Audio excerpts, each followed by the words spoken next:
मौसम मानसून का है, आसमान से बादल पानी बरसा रहे, तस्वीरें जल प्रलय की हर ओर से आ रही है, लेकिन बिहार का अपना अलग मिजाज दिख रहा है। बिहार में मानसून के पानी की वजह से पुलें धराशायी हो रही हैं, पानी पुलों की दुश्मन बनी हुई। तस्वीर आपको दिखाते हैं, ये सारण की तस्वीर आप देख रहे हैं। बिहार में पुल अपने पैर पर खड़े ही नहीं हो पा रहे हैं। तस्वीर आप देखिए कि जैसे बिहार में पुलों के गिरने का मौसम आ गया हो। बारिश का मौसम नहीं है साहब, यह है बिहार में पुलों के गिरने का मौसम। जरा फुल स्क्रीन तस्वीर देखिए, सारण की तस्वीर आपको दिखाते हैं।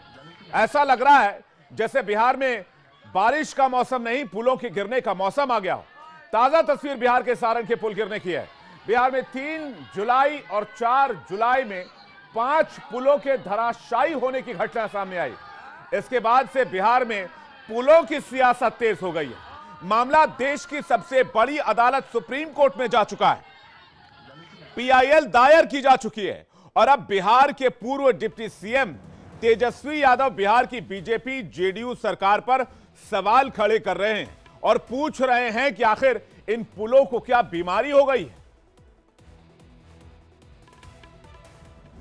नीतीश कुमार के पुलों को मॉनसून का मौसम रास नहीं आ रहा है, क्योंकि बिहार में पुल भर भरा कर धड़ाम से गिर जा रहे हैं। ऐसा लग रहा है कि पुल कंक्रीट से नहीं, सरिये से नहीं, ताश के पत्तों से बने हों।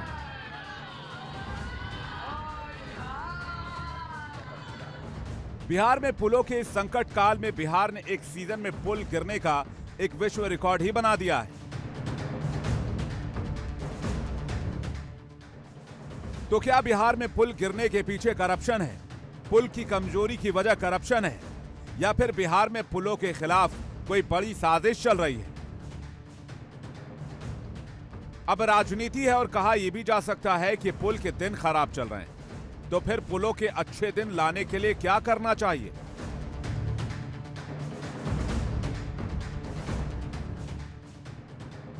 बिहार में पुल गिरने के आंकड़े बताते हैं कि एक पखवाड़े में यानी कि 15 दिनों में 10 पुल गिर गए। अब अगर पुलों के गिरने का बिहार में यही स्ट्राइक रेट रहा तो मानसून के खत्म होते होते बिहार पुल मुक्त प्रदेश बन जाएगा। ऐसा नहीं है कि पुराने ही पुल गिर रहे हों, बल्कि जिन पुलों के हाल ही में उद्घाटन हुए वो भी जमींदोज हो गए हैं, वो भी गिरते जा रहे हैं।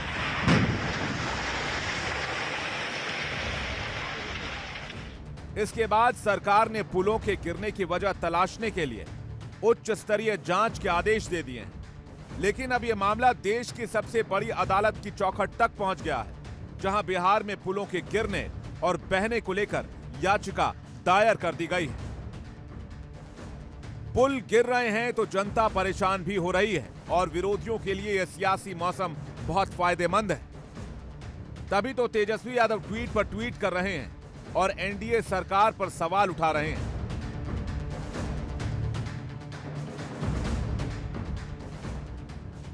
ऐसा है कि मात्र अभी हमको 1 महीना हुआ है, 1.5 महीना पुल को विभाग को संभाले हुए। इसके पहले आरजेडी के जो माननीय उप मुख्यमंत्री हैं, 1.5 साल पुल उन्हीं के पास ये सब ग्रामीण कार्य विभाग था और सड़क निर्माण का विभाग भी उन्हीं के पास था। इसीलिए उचित जवाब तो वही देंगे, क्योंकि 1.5 साल से पुल, ऐसा है कि पुल का निर्माण तो अभी 1 महीना 1.5 महीना में हुआ नहीं है। इंडिया डेली के पास वो एक्सक्लूसिव रिपोर्ट मौजूद है जिसमें 7 पुलों के गिरने के बाद की रिपोर्ट दर्ज है। इसके साथ ही इस रिपोर्ट में पुल गिरने के बाद राज्य के ग्रामीण कार्य विभाग यानी कि आरडब्ल्यूडी ने क्या एक्शन लिया है, इसकी जानकारी भी मौजूद है।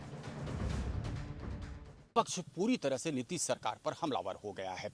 नीतीश कुमार ने एक के बाद एक गिर रहे पुल के गिरने के बाद एक उच्च स्तरीय बैठक बुलाई और बैठक में सख्त निर्देश दिए कि जांच की जाए और जो भी दोषी है उनके खिलाफ कार्रवाई की जाए। आप मेरे हाथ में जो कागज देख रहे हैं, दरअसल ये प्रिलिमिनरी जांच रिपोर्ट है। इस जांच रिपोर्ट को ग्रामीण कार्य विभाग ने तैयार किया है।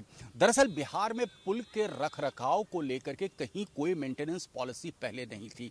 अब मेंटेनेंस पॉलिसी पर भी विचार किया जा रहा है। इस एक्सक्लूसिव रिपोर्ट की एक एक जानकारी आज हम इंडिया बोल रहा है में आपके सामने रखने वाले हैं। तो एक्सक्लूसिव रिपोर्ट की जानकारी मैं आपके सामने रखूं, लेकिन बिहार में पुलों के गिरने की आपदा जैसी स्थिति क्यों बनी? पुलों के गिरने से सैकड़ों गांव एक दूसरे से कट गए, लाखों लोग प्रभावित हुए, लेकिन पुलों के गिरने की अलग अलग वजह गिनाई जा रही हैं। जितनी जुबान उतनी बातें। पहली वजह तो यह गिनाई जा रही है कि पुलों को बनाने में घटिया सामग्री का इस्तेमाल किया गया है। दूसरी वजह यह बताई जा रही है कि पुल मानसून के पानी का दबाव झेल नहीं पा रहे, जबकि मैं तो ये कहना चाहता हूं मानसून तो अभी शुरुआत में दौर में है, अभी तो शुरुआत हुई है मानसून की। फिर कहा जा रहा है कि पुलों के निर्माण के स्ट्रक्चर में खामी है। फिर कहा जा रहा है कि बिहार में नदियां अपना रास्ता बदल रही हैं। फिर कहा जा रहा है कि नदियों के बदले रास्ते में पुल बन रहे हैं और पुल गिर जा रहे हैं। वजह यह भी गिनाई जा रही कि पुलों की मॉनिटरिंग नहीं की जा रही है। रख रखाव और साफ सफाई ना होने की वजह से, इसकी कोई गाइडलाइन ना होने की वजह से भी पुल गिर जा रहे हैं। यानी पुल गिर रहे हैं तो नदियों की गलती है, इस तरह के बयान भी आ रहे हैं। जो अभी हमने आपको सुनाया, इसमें पुल बनाने वालों का कोई दोष नहीं है और ना ही इसमें कोई करप्शन है। वाह, क्या दलील है। बिहार में एक ही महीने में इतने पुल क्यों गिर गए? बिहार में ही इतने कमजोर पुल क्यों बनते हैं? कुछ निर्माणाधीन पुल गिरे, कुछ हाल ही में तैयार किए गए थे, कुछ इतने पुराने कि अंग्रेजों के जमाने की जांच कमेटियां बनी, कुछ इंजीनियर और दूसरे अधिकारियों को निलंबित भी किया गया, लेकिन नतीजा वही ढाक के तीन पात। पिछले 15 दिनों में अब तक 10 से ज्यादा पुल टूट गए। अब मैं आपको गिनवा देता हूं एक एक करके ये किस तरह के पुल बनाए जा रहे हैं। 18 जून को अररिया में पुल टूट गया, 22 जून को सीवान में पुल टूट गया, 23 जून को मोतिहारी में पुल टूट गया, 27 जून को किशनगंज में पुल टूटा, 27 जून को किशनगंज में एक और पुल टूटा, 28 जून को मधुबनी, 30 जून को फिर किशनगंज, 3 जुलाई को सीवान, छपरा 2 जगह, इसके अलावा 4 जुलाई को छपरा में। तो ये किस तरह का पुल बनाया जा रहा है, समझ से परे। नीतीश सरकार ने सड़क निर्माण और ग्रामीण कार्य विभाग को राज्य के सभी पुराने पुलों का सर्वेक्षण करने और मरम्मत की जरूरत वाले पुलों को चिन्हित करने के निर्देश दिए हैं। लेकिन ये तो पुरानी की बात रही, नए क्यों गिर रहे हैं इसके बारे में कौन बताएगा? क्योंकि पुलों के गिरने का सिलसिला थमने का नाम नहीं ले रहा है। पटना में खूब बैठक की गई, बड़े बड़े अधिकारी मिले, बैठे कि भाई पुल गिर क्यों रहे हैं। सीएम नीतीश कुमार ने खुद दिशा निर्देश दिए, जिसके बाद ग्रामीण कार्य विभाग ने 7 पुलों को लेकर अपनी एक 3 पन्नों की रिपोर्ट बनाई। जल्दी से रिपोर्ट लेकर आइए फुल स्क्रीन पर, जो इंडिया डेली के पास एक्सक्लूसिव मौजूद है। देखिए, मैं आपको एक्सक्लूसिव रिपोर्ट दिखा रहा हूं। यह रिपोर्ट सिर्फ और सिर्फ हमारे पास है। अब सवाल यह कि कहा क्या गया इस रिपोर्ट में? इस रिपोर्ट में यह सिलसिलेवार तरीके से बताया गया है कि पुल आखिर गिर क्यों रहे हैं। चलिए मैं आपको बताता हूं। 3 पन्नों की एक रिपोर्ट लगाई गई। रिपोर्ट में 7 पुलों के गिरने का जिक्र किया गया है। सीवान, सारण, सीतामढ़ी के पुलों का निर्माण आरडब्ल्यूडी ने नहीं किया। अररिया में 5 लोगों पर कार्रवाई हुई है, 5 लोगों को सस्पेंड किया गया है। अररिया में ठेकेदार को ब्लैकलिस्ट कर दिया गया है। पूर्वी चंपारण में एफआईआर दर्ज की गई है। किशनगंज में नए पुल बनवाए जा रहे हैं। सारण में नए पुल का निर्माण विकास निधि से कराया जा रहा है। मधुबनी में पुल ने गाटर गिरने की जो वजह थी उसकी जांच की जा रही है पुल में। अब इस एक्सक्लूसिव रिपोर्ट की कॉपी इंडिया डेली के पास मौजूद है, जो हम आपको लगातार दिखा रहे हैं। इस रिपोर्ट में कहा गया है कि जो पुल गिरे हैं उनमें से केवल 2 पुलों की लागत ही 8 करोड़ रुपए से ज्यादा थी। इसके साथ ही इस रिपोर्ट में एक सबसे ज्यादा खास बात भी है, वो ये है कि वित्तीय वर्ष 2023-2024 के लिए नवंबर 2023 में क्षतिग्रस्त हुए पुलों की जगह नए पुलों के निर्माण के लिए 1188 करोड़ 66 लाख रुपए का प्रस्ताव वित्त विभाग को भेजा गया है। यानी बिहार सरकार ने वित्त विभाग को जिस 1200 करोड़ के करीब की संस्तुति भेजी, वो आपके और हमारे टैक्स का पैसा है। इसलिए जांच तो बनती है कि पुलों के गिरने के मौसम के पीछे की वजह बारिश है या फिर कुछ और है जो छुपाई जा रही है। क्योंकि ऐसा लगता है कि पुलों के गिरने के सिलसिले के पीछे एक बहुत बड़ा नेक्सस है जो बहुत संगठित तरीके से काम करता है। पुलों को बनाता है, फिर मानसून में पुल ढहते हैं, फिर अगले साल पुल बनते हैं, फिर आप पैसे आवंटित होते हैं और फिर अगले साल मानसून में पुल गिरते हैं, और यह सिलसिला अनवरत चलता रहता है। और पैसों की बंदरबाट होती रहती है। इस खबर पर हमारे साथ शिवपूजन जुड़ रहे हैं।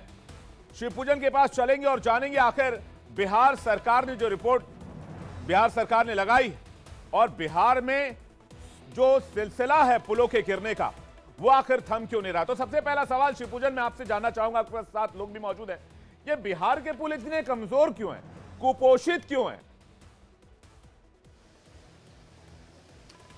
देखिए, जो एक्सक्लूसिव रिपोर्ट की कॉपी हमने अपने दर्शकों को दिखाया उसमें दर्शाया गया है, ये मैं कहूंगा कि प्रिलिमिनरी जांच रिपोर्ट है जो कल मुख्यमंत्री को सौंपी गई थी और उसी की कॉपी हमारे हाथ लगी।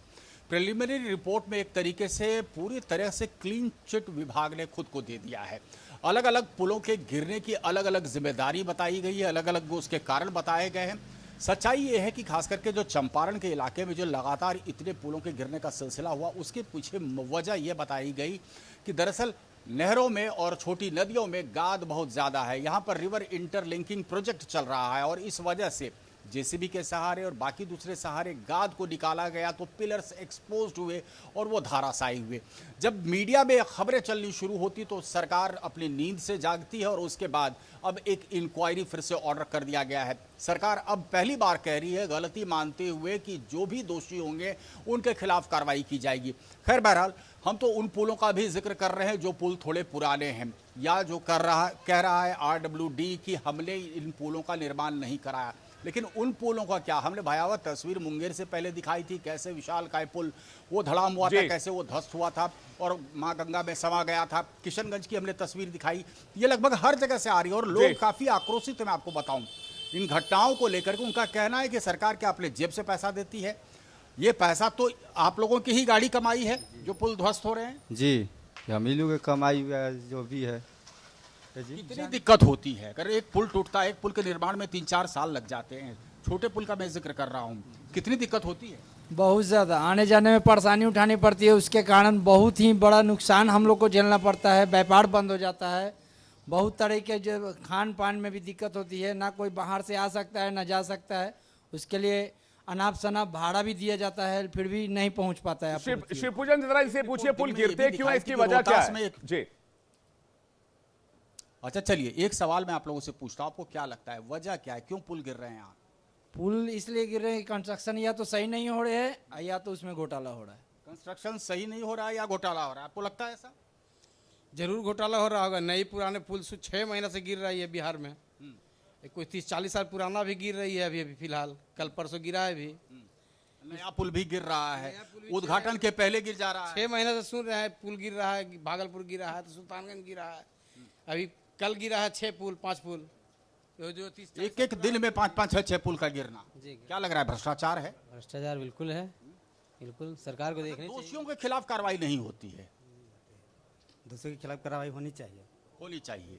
अब आपको जो सरकार ने एक कमेटी गठित की है जांच के लिए, आपको लगता है कि उसका सही नतीजा होगा और जो जिम्मेदार लोग हैं उनके खिलाफ कार्रवाई होगी? हाँ होगी, हो जाएगी। तो लोगों को भरोसा है कि कार्रवाई होगी, लेकिन सच्चाई यही है कि कंपनी को ब्लैकलिस्ट जरूर कर दिया जाता है, लेकिन ऊपर के जो अधिकारी हैं वहां तक जांच की आंच नहीं पहुंचती है।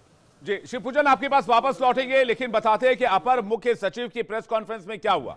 पुल गिरने की घटना के बाद पटना में अपर मुख्य सचिव ने प्रेस कॉन्फ्रेंस का ऐलान किया।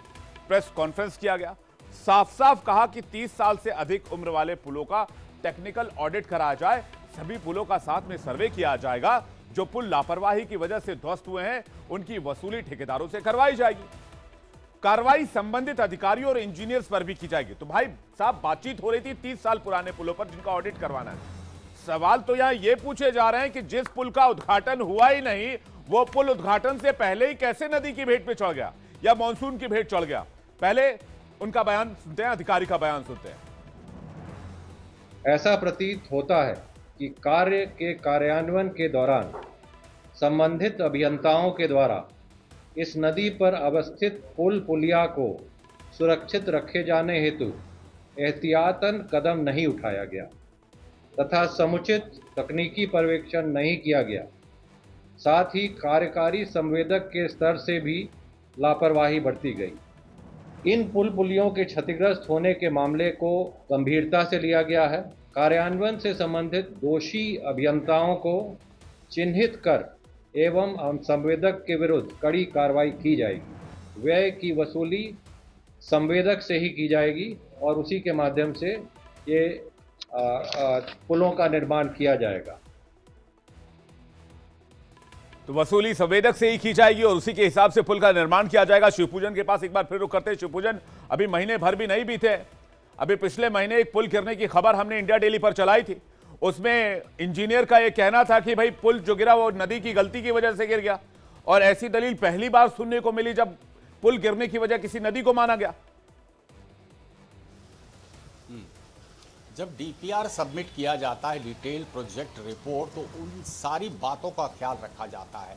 अगर ऐसी स्थिति होती तो कोसी नदी पर कभी भी कोई पुल या तटबंध नहीं बन सकता था। वजह कि कोसी लगातार अपने धारा को मोड़ते रहती है, मियांडर करते रहती है।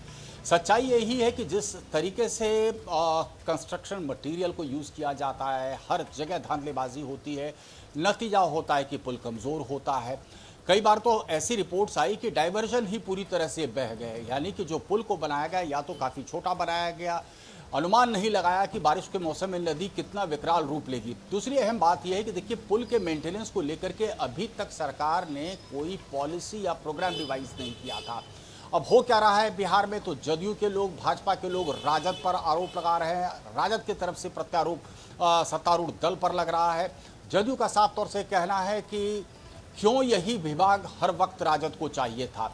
उनका पलटवार ये हुआ कि आखिर यही है क्या नीतीश कुमार का विकास मॉडल। कुल मिलाकर के स्थिति जो है, ऐसे ही आम नागरिक हैं वो सफ़र करते हैं एक पुल के गिरने से। अब आप सोचिए कि अगर पुल पर गाड़ी होती और तब पुल ध्वस्त होता तो क्या स्थिति होती।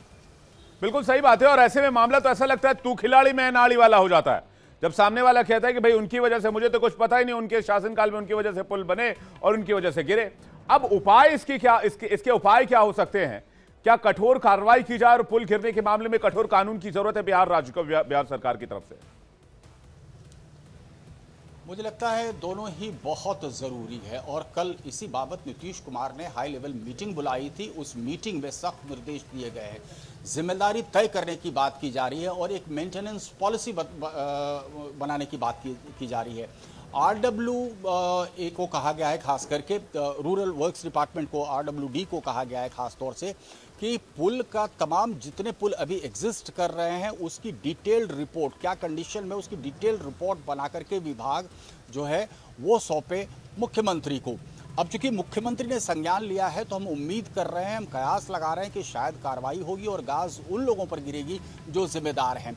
आप सोचिए कि अगर रिवर इंटरलिंकिंग प्रोग्राम के तहत नहरों की सफाई हो रही है या नदियों से मिट्टी हटाया जा रहा है, तो क्या इंजीनियर उसको मॉनिटर नहीं कर रहे कि मिट्टी ठीक पिलर के नीचे से हटा एक बात तो शिवपूजन साफ है कि एक बात तो साफ है कि पुल निर्माण में या फिर पुल के रखरखाव में, मेंटेनेंस में पैसों की धांधली तो हो रही है, ये साफ साफ नजर आता है। जिस तरह से नए नए पुल भी धराशायी हो जा रहे हैं, इसमें करप्शन तो है, इसमें कहीं कोई दो राय नहीं, और इसलिए मामला सुप्रीम कोर्ट पहुंच गया है।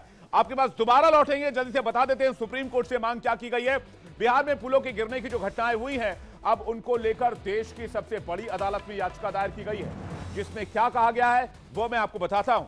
इसमें कहा गया है कि 2 साल में 12 पुल ढह गए हैं, सरकारी निर्माण के स्ट्रक्चरल ऑडिट करने के आदेश दिए जाएं, जिससे कि जो लोग करप्ट हैं उनको ढूंढकर निकाला जा सके, पुल सहित सरकारी निर्माण की रियल टाइम मॉनिटरिंग कराई जाए, सरकारी नीति और परिपालन के लिए गाइडलाइन जारी की जाए। यह मांग इस याचिका में की गई है।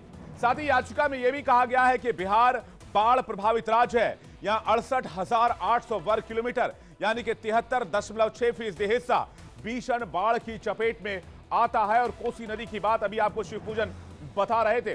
जल्दी से शिवपूजन के पास चलते हैं। शिवपूजन, बिहार को स्पेशल राज्य का स्टेटस देने की मांग की जा रही है, लेकिन छोटे मोटे पुल धराशायी हो जा रहे हैं। कितना पैसा चाहिए और बिहार को अच्छा करने के लिए या पुल को मजबूत बनाने के लिए? बिहार सरकार के पास पैसा होता है जाति जनगणना कराने का, और यही मांग की जाती है। अभी जो प्रोविजन है उसके तहत स्पेशल स्टेटस बिहार को बिल्कुल भी नहीं दिया जा सकता है। अब वो प्रावधान तो बंद हो चुका है। स्पेशल पैकेज की बात करना शुरू करते हैं संजय झा। प्रधानमंत्री का कहना है कि हम बिहार को लगातार पैकेज दे रहे हैं, लेकिन पैसे का यूटिलाइजेशन आखिर हो कहाँ रहा है। इंफ्रास्ट्रक्चर के मामले में अगर हम बात कर ले तो बिहार किस पायदान पे खड़ा होता है। नीतीश कुमार पिछले 18 साल से सत्ता में काबिज है। 18 साल में कायाकल्प हो सकता था बिहार का, लेकिन जीरो इन्वेस्टमेंट हुआ है। इथेनॉल हब बनाने की बात कर रहे थे शाहनवाज हुसैन, उस वक्त के जो इंडस्ट्रीज मिनिस्टर थे। इथेनॉल हब में कितना इन्वेस्टमेंट हुआ। सबसे पहले तो मैं यही कहना चाहूँगा कि जो इन्वेस्टमेंट का क्लाइमेट होना चाहिए वो सरकार बनाती है, यानी कि राज्य सरकार की वो जिम्मेदारी है। अगर वो इन्वेस्टमेंट क्लाइमेट नहीं होगा तो जाहिर तौर पर इन्वेस्टमेंट यहाँ पर नहीं आएगा।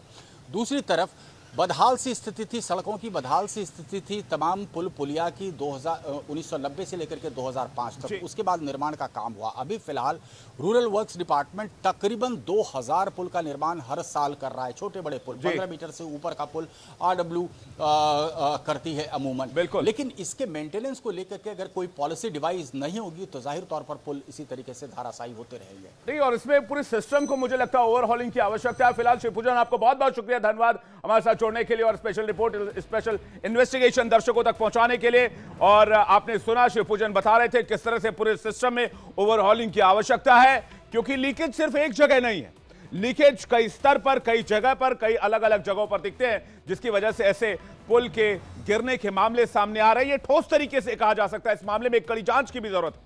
अब बिहार में सियासत कैसे है इस पुल को लेकर, क्योंकि पुल तो आम लोगों का गिरा है, सियासी पुल इससे तैयार होते हैं इस तरह के मुद्दों से।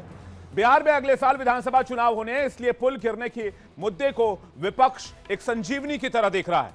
आरजेडी पुल गिरने के फेल्योर को डबल इंजन की सरकार पर फोड़ रही है, तो जेडीयू इसकी जिम्मेदारी आरजेडी के नेता और पूर्व उप मुख्यमंत्री तेजस्वी यादव के सिर पर मढ़ना चाहती है। कल से आज तक में 5 पुल गिर गए। ये भ्रष्टाचार पर आधारित जो पुल का निर्माण हुआ है और जो भ्रष्टाचार को सदाचार और शिष्टाचार का रूप देने वाली डबल इंजन सरकार है, उसके कृत्यों का ये परिणाम है। और कहीं ना कहीं सरकार के स्तर से अब भी इस मामले में खामोशी स्पष्ट संकेत है कि इसमें बड़े लोगों की संलिप्तता है, उन लोगों की संलिप्तता है जो सरकार को इधर उधर करने में अपनी भूमिका निभाते रहे। जो विभिन्न स्रोतों से सूचना मिल रही है, ये पुल पुलिया गिरने का जो विभिन्न कारण बताया जा रहा है, उसमें एक कारण है कि नदी जोड़ो अभियान के तहत जो काम हुआ है, मिट्टी की कटाई, दूसरा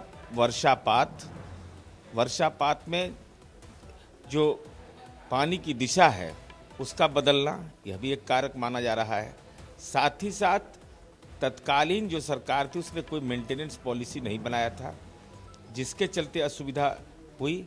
आवागमन का कहीं कोई असुविधा नहीं है। तो वैसे लोग जो राजनीति का एजेंडा इसको बनाना चाहते हैं, हम तेजस्वी यादव जी से जानना चाहते हैं कि आप जब RWD मिनिस्टर थे तो आपको आत्मज्ञान हुआ था कि नहीं PWD मिनिस्टर बने थे तब? सियासत के बीच बिहार के डिप्टी सीएम या यूं कहें बिहार सरकार का दावा है कि दोषियों को किसी कीमत पर बख्शा नहीं जाएगा।